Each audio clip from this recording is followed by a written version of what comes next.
Hello, everyone, and welcome to another great episode of Sphere of Being.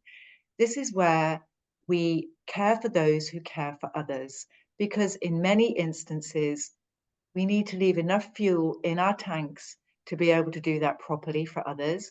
And my little analogy is in the airplane, when they do the safety instructions, is to put our oxygen masks on first, which is really, really important. And today, well, I can only say it's such a privilege to have Dr. Kimberley Linert. Now, I'm not quite sure how Dr. Kimberley has managed to fit in so much within her life so far. She's a wonderful mom. She has a beautiful grandchild. She is a published author, a public speaker, a presenter. She is also a behavioral optometrist, which is very fascinating. I'd love her to delve a little bit of detail into that. But all the way from the States. So thank you so much, Dr. Kimberley. It's wonderful to have you with us. Thank you. Thanks for having me. Yes, from Georgia in the United States. And I was in for a little while, for a few months, I was in Atlanta, Georgia. So yes, it got very hot and very humid. I do remember that. Oh, well, it's lovely to have you here. And what I'd like to do to start with is get a flavor of all of those skills that you have. I think it would be great to hear your journey and how you've moved into what you're doing now. So if you perhaps could just let us know a little bit about your story, please. Yes, of course. Growing up and thinking about what do I want to be when I grow up, everybody goes through that. I knew that I liked helping people and I liked elevating people, and I was just naturally an encourager of people. I see the best in people, even as a young child. I'd be the one going, "Oh, I love that dress," or "You're so good at that," or I was just, and it was just natural for me to give compliments just genuinely. And I thought to myself, well, I want to do something where I can help people. And being a high achiever, I wanted to be a doctor of some kind. And I realized early on that I don't like blood. I don't like to see blood or touch blood, and I'm like, "Oh, how am I gonna be a doctor and not touch that?" So, but when I was in high school, I decided I wanted to wear contact lenses, and that was my first experience with an optometrist. And I thought, "Oh, he's helping people and he doesn't have to give anybody any injections. Oh, this is a great profession." And so I worked for him and summers just to make sure I was going to like it. And that's how I ended up in optometry as an eye doctor. And when I was in school, I went through a rotation called vision therapy, and that's where we help people to train their eyes to work together better as a team. Because sometimes people came in and they were seeing double, or they had brain injuries that would cause some problems. And my first experience with that was working with a child, a 9-year-old child, Darren, from the inner city. And he came in very shy, but very um, polite, beautiful young man, and he was having trouble in school and his eyes weren't working together. And so I started working with him one on one. And I noticed after about a month, he came in and he was smiling and he was standing up straight and he seemed like really happy. And then he seemed happier and happier. So after a couple months, I said, "Darren, has anything changed since we started working with you?" He said, "Oh, yes." I said, "Well, what is it?" He said, "Well, I don't feel stupid anymore." And I said, "What do you mean you don't feel stupid anymore?"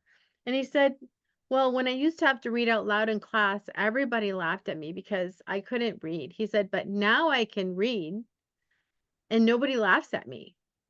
And oh, that just warmed my heart so much. I said, "If I can just do that over and over for the rest of my life, I will be totally fulfilled." And so that's what I did. I specialized, it's called behavioral optometry. I specialized in behavioral optometry, and with that, we look at the whole person to see how they're functioning, and we assess them in different areas. And that includes everything from their nutrition to their emotional state to how their eyes are working, how their brain and vision and body are interacting, integrating. And I helped a lot of people with that for many, many years. And then after doing that for a long time, I said, I want to be able to help even more people. In other words, I want to go global. I want to help more people. And so I asked someone, well, how do you do that? And they said, well, you become a speaker and you write a book. So that's what I did. I was very shy, never wanted to be on a stage speaking. But I thought, but I do have a mission and I do want to help people. And so I learned from the best as far as speaking, and I wrote a book called Visualizing, here it is, Visualizing Happiness in Every Area of Your Life. And then 5 years ago, I started a podcast, Incredible Life Creator, where I interview people from different walks of life just to give them happiness, fulfillment, see what gives them the most happiness in their life. So, and that's, how I met you also, because you'll be a guest on my podcast. And um, so I think, but the base of everything was that I like to help people. Wow. Thank you so much, because it absolutely shines through. And everybody that's listening, I've had some wonderful conversations with Dr. Kimberley, and you speak from your heart, you feel from your heart, you are heart-led in what you do. And I just love the fact that you're wearing the most incredible red with the beautiful heart as well. It just says everything about you. And I can absolutely see why the gift of sight, the gift of vision is so important to you, because let's face it, it is such a major part of people's lives. Mhm. What I'm very interested to unpack is the whole, not maybe the whole area, because we'd be here all night, but what you mentioned some things about behavioral optometry. I hadn't come across that phrase before, but you were describing it as this holistic approach to your sight. Could you unpack that a little to give us more of a flavor of actually what that means and what happens? Definitely. So sometimes people have great eyesight. In other words, they might not even need glasses. They can read the chart for as long as it takes to read a few letters on a piece of paper or a chart 20 feet away. But they don't function well when they're walking around in the world and moving their eyes around and moving their body. When all of a sudden they're doing that, they're getting images that don't make sense. Sometimes they're seeing a little double, like some people read and the words like run together, so there's no spaces, and it makes it really hard to comprehend what you're reading. Some people's eyes don't work together and they have trouble paying attention. So they're looking at your face, but because the vision they're seeing is not stable, it's hard for them to keep looking you in the eyes. Not that they're not wanting to give you attention, but it's just so uncomfortable for them. Um, and that's just really the basics. And there's other things that people come in with, after a brain injury, your eyes and your balance is not so good anymore. And we can work with the eyes and integrate the vision and the body so that they can function again and create new brain pathways. So does that give you a better Yeah, idea? yes, it does.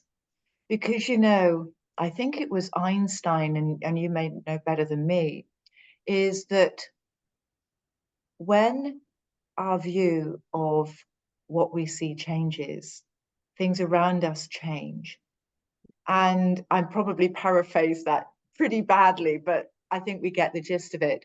Now, interestingly enough, my parents, for whatever reason, never took me to have my eyes tested as a child. I went through a system outside of, say, the normal educational system. So whatever happened in schools to have your usual checks and balances, etc., didn't happen for me. And I've always been dreadful at ball games, because I used to see the ball and then a bit more of the ball, and I couldn't establish which part of the ball was the solid bit and which was the shadow. And every time I went to catch a ball, of course, I missed. Or if I hit a ball, I missed. So I was always the last. We have in the UK, you might have it in the States, um, it's called rounders, a game where you have a little thin bat that you have to hit a ball. It's a bit like children's baseball, if you like, a lot slower. But I was always the last one to be picked. I mean, I was literally the booby prize for the team that had to have me. And that was such a challenge because I felt terrible because I wanted to do well, but there was just something stopping me from being able to do it. And it didn't matter how many people times they said, concentrate, concentrate, concentrate, look at the ball. I wasn't seeing the ball as others saw it.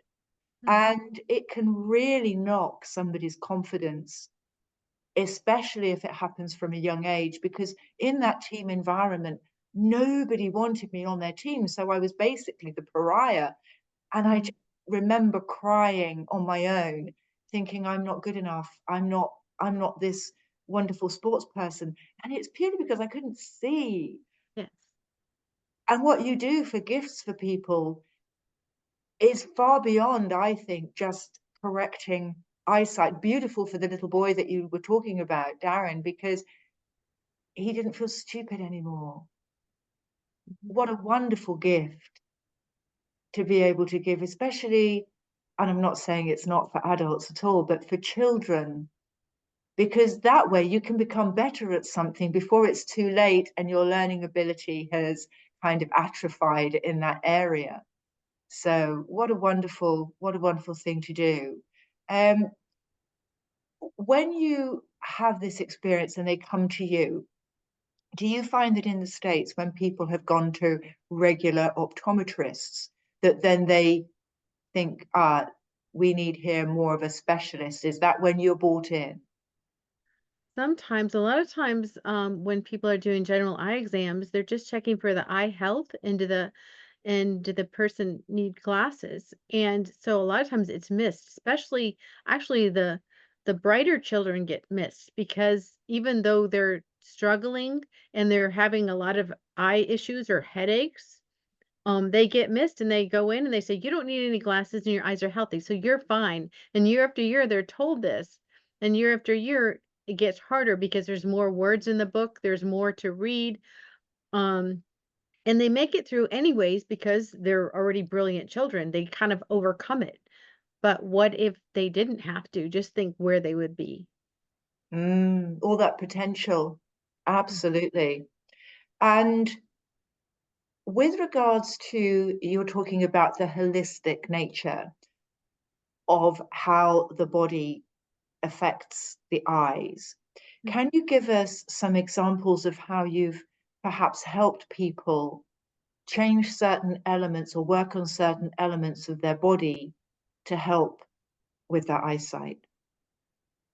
Yeah, and I can take your example. So let's say, you came in to see me and you said, I see a ball and I see a shadow of a ball. Well, you're seeing double. And the one that's solid, after a while, your brain learns that's the real one. And a lot of times after a while, the other eye will turn it off or suppress in the brain. So even though both eyes are open, you're not seeing double anymore, but you still don't have any depth perception because you need two eyes to have depth perception. So I could train your eyes to work together as a team so that you only see one ball, but go further and work your vision with your hand-eye coordination because we're integrating the body and the brain and the vision. So once I got your eyes so they actually aligned and you could control that so you could always see one, then I'd put you on a balance beam and say, okay, I want you to walk the balance beam. And from the side, I'm going to throw this ball to you. And I want you to keep walking and you're going to catch the ball as they throw it to you. So now you're having to use your balance, your body, your vision to catch that ball. And it makes you more flexible. So when you actually go out to play a sport or drive, because a lot of people as adults even there's a lot of people with poor depth perception because they're running into the back of the garage or running over curves.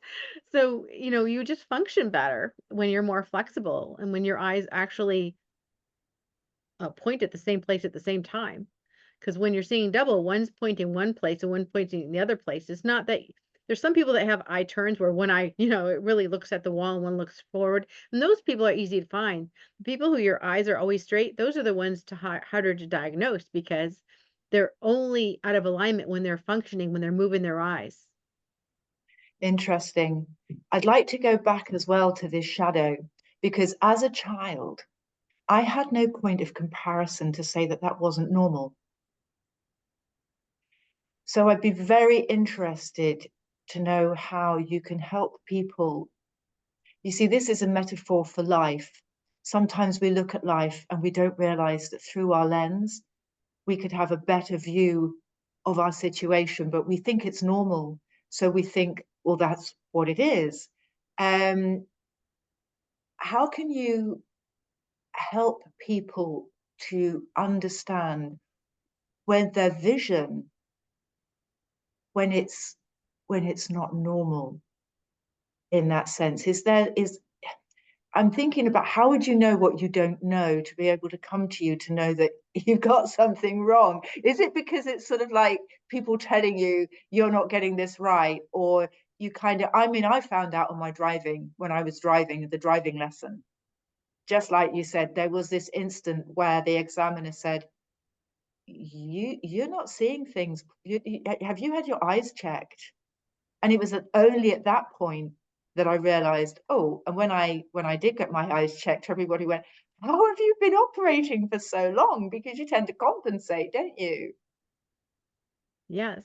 So So, rather than that crisis point, how can you help people to identify what is normal and perhaps what isn't? Mhm.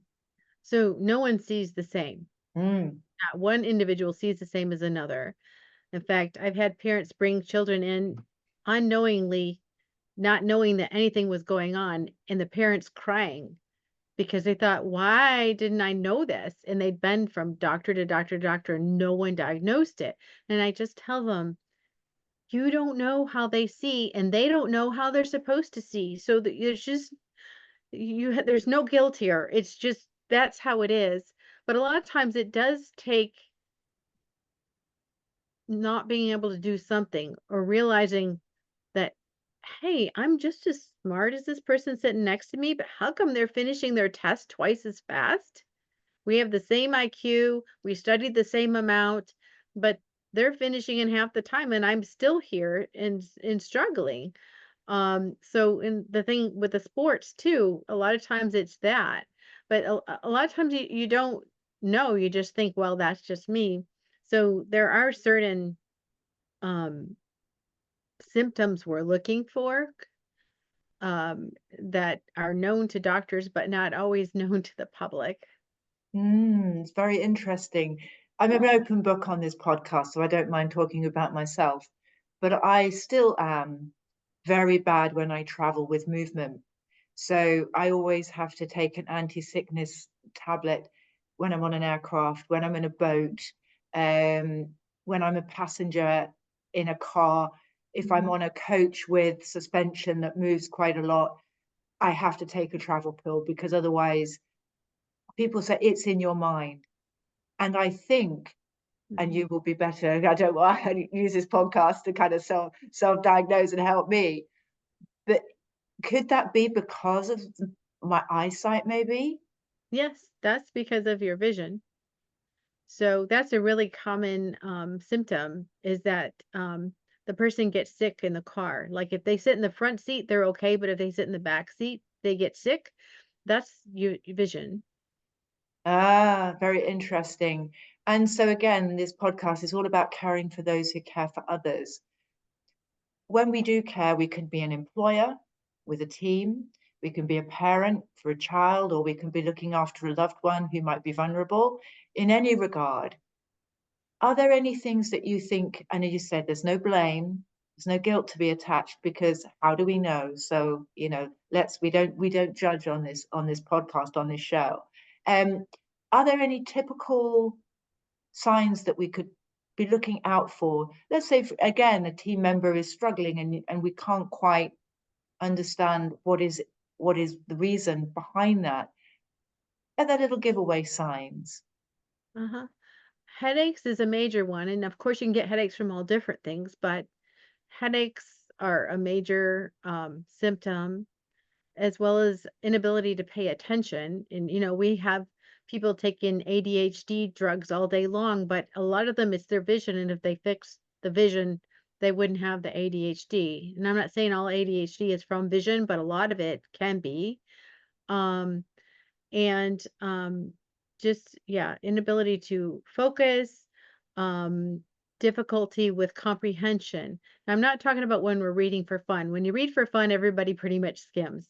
But if you have to read something scientific or something where you actually have to read all the words to get the meaning out of it, if you have to reread often or read really slow to get the information into your brain, that points to vision. Really interesting, because I suffer from that too. Oh gosh, Dr. Kimberley, I don't know how you can do this in the States, but I think we need to talk, because I can sometimes pore over something and over it and over it and over it and think I must be stupid because I just don't get this.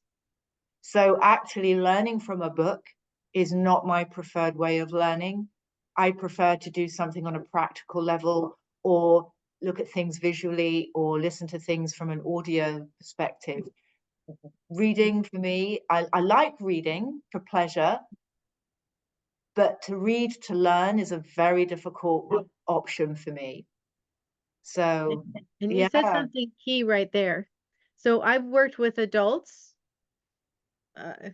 maybe like you, that they are brilliant. They are CEOs of their companies. They are running things. And when they're in a meeting and they have to read something out loud, they pass it to someone else to read aloud because they're afraid if they read it, they're gonna stumble over the words or they're not gonna read it properly. And these are brilliant, brilliant people. And secretly, even though they have all the success, secretly inside they feel stupid because of that. and you know what? Shouldn't we just celebrate the difference and love people for who they are and how they show up in the world, and know that, because I think sometimes if you are feeling weak in one area, you have another power in yourself that can actually be transformative and that grows because of it. And so for me, it's my visual awareness in the sense of pattern recognition and things like that that I'm actually very good at.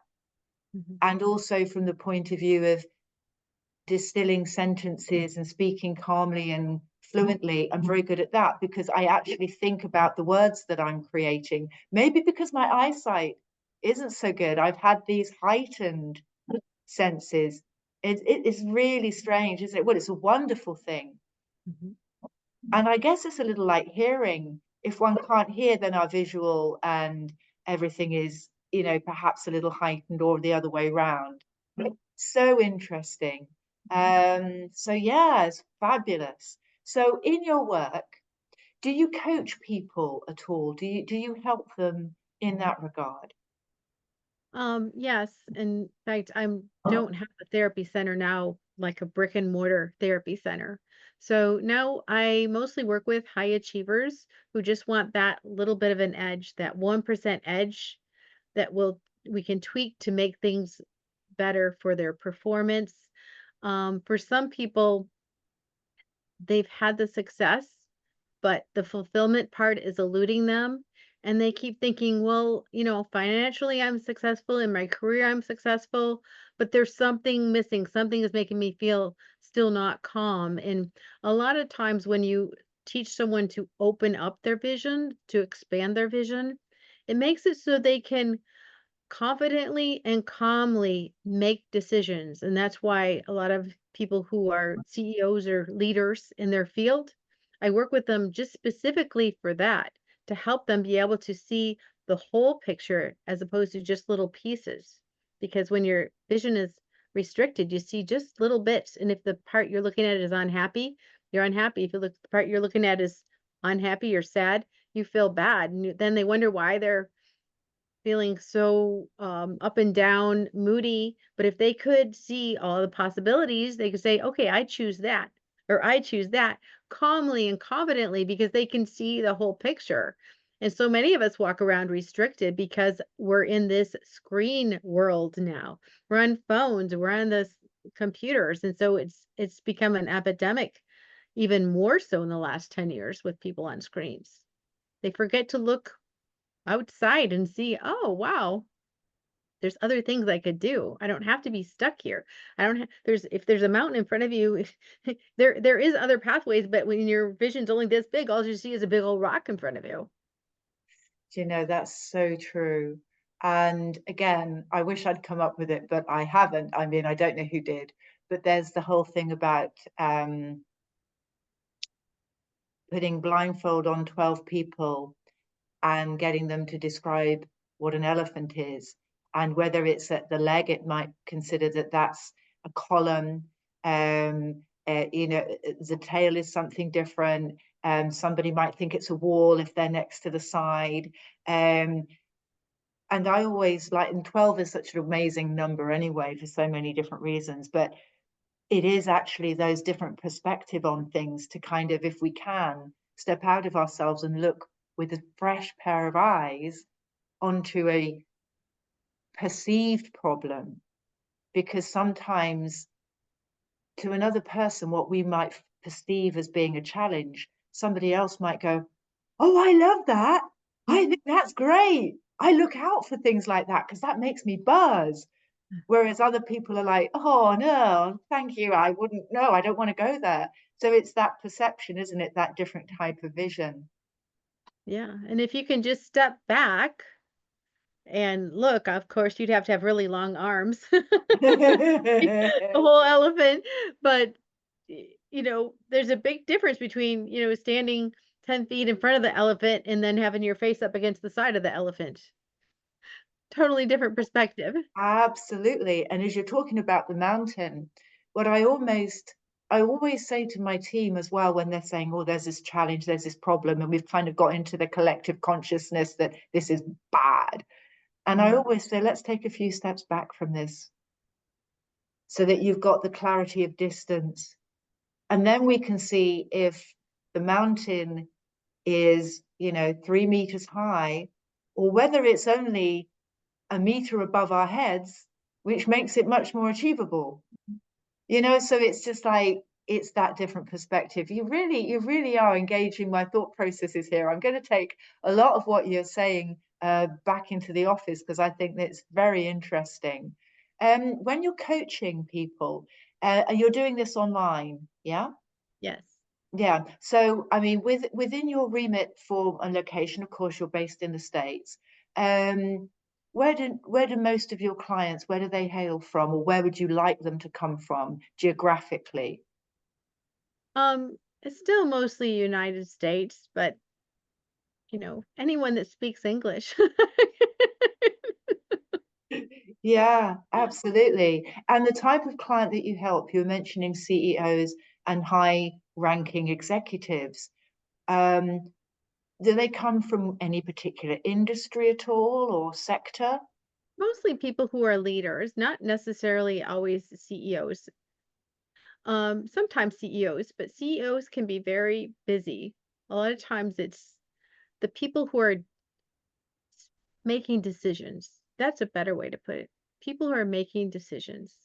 Mm. That could be the person in their own solo business or someone in corporate. Mm. Decisions, yes. I always say that having your own business is the best personal development course you'll ever put yourself on. Right. And that's not to say that, being employed and being a worthwhile team member to an organization isn't rewarding, etc. But there is something when you're handling your own money and you have to live by your own decision, that sometimes becomes, a very critical thing. And there's a lot of pressure that's also involved, and obviously different pressures for people who are employed or have their own businesses. But yeah, I think that the growth again, and when you're thinking about these people and you're assisting them, how do you actually help them to see a widened vision, the bigger picture? There is the actual practical using the physical and physiological vision. So I actually have different exercises to take them through and certain practices for them to do when they're out in the world so that their vision stays open and stays expanded. And then there's that internal vision, that imagination, that piece where you have to see things before you can create it. And so it's those two pieces. Yes, the marriage of the internal and the external. And I always think as well, when I get anxious, I can actually now, and I'm thinking about it, my field of vision narrows and it becomes very constricted because I'm in self-protection mode. Mhm. And what you're saying is if you can keep that open and breathing and expansive, that's how the view then, when times are tough, that could be really useful as a technique just to keep it expanded and not go back into, I mean, I'm going to use the thing, like all protection, getting small, small, small, but Mhm. actually keep that bigness in the world and keep that vision open. Very useful. Um, I can see that you are an ultimate carer. And what I'd love to know is, what does caring for others really mean to you? When I think of caring, I think of um, looking at the person, honoring the person, and thinking just from my perspective, how could I make their life better? But also because caregivers can sometimes overcare, like we think we can help and do well. Because we overcare, I think it's really important, first of all, to get consent to make sure they want your help. But also to ask them what they want. So many times we think, oh, we just know what they need, this is gonna, if we do this, it's gonna be better. And maybe they don't want that at all. So I think asking the person, what do you need? And honoring what they need. And then if you have other ideas, you can say, what else, what if we do this? Would this help you? But always kind of asking permission, because I know as a person who has always been like loving to help other people, we get a little zealous sometimes. We just want to help so much, but sometimes people don't even want our help. So I think asking the person what they need, thinking to ourselves, what can we think of that would help them?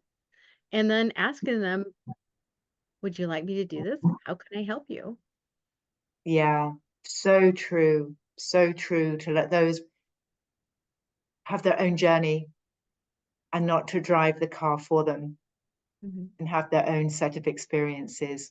Yeah, yeah, that's very wise, Dr. Kimberly. Thank you. It's obvious. I know I've been a people pleaser in the past, and that's the wrong side of caring from that perspective. So it came from a traumatic childhood, but ultimately I've learned now that my view isn't necessarily other people's view, and people need to be on their own journey. So yeah, really resonates. Now I know that people are going to be very interested in hearing what you say, and I know that perhaps you can give them more detail. Have you got some contact information that you can give to us now so that people can be in touch? Yeah, so you can go to my website. It's drkimberleylinert.com, and that's spelled differently. So I'll spell it. It's Kimberley. So Dr. Kimberly, and then Linert is Linert. So drkimberleylinert.com. And in fact, I have this book on Amazon that you can get if you like this nice yellow cover. But if you just like the content of the book, I actually have a link on the website for a free download of a PDF. And this book is kind of like a workbook. It has content and it has a workbook, and it helps you create a life that you would love just going through the workbook. And it has stories of people and how they created happiness, which is all different ways, just like we see all different ways. Well, everybody creates happiness in a different way. So, and then I'm on LinkedIn and Facebook most of the time. Oh, well, that's amazing. And yes, please do get Dr. Kimberley's book. I'm going to be doing that. I'm going to be working through the workbook because it's very valuable. Happiness in life is something that, it's what we're here to do. We're here to be happy. And sometimes we can forget that along the way, especially when we're caring for others, that we give so selflessly that actually sometimes we want other people to be happier than we are because we feel that that's our job, but we're just as important and we deserve as much happiness, love, and abundance as the people that we're caring for as well. So, everybody, thank you so much. And thank you, Dr. Kimberley. It's been absolute pleasure having you. And we'll be back. And it's always wonderful to have new perspectives, new visions, expanding our vision the whole time. And it can be fun as well as a little trepidatious, but that's always good because we know we're pushing the right buttons when we've got that little butterfly in our tummy. So thanks, everybody, and we'll see you very soon.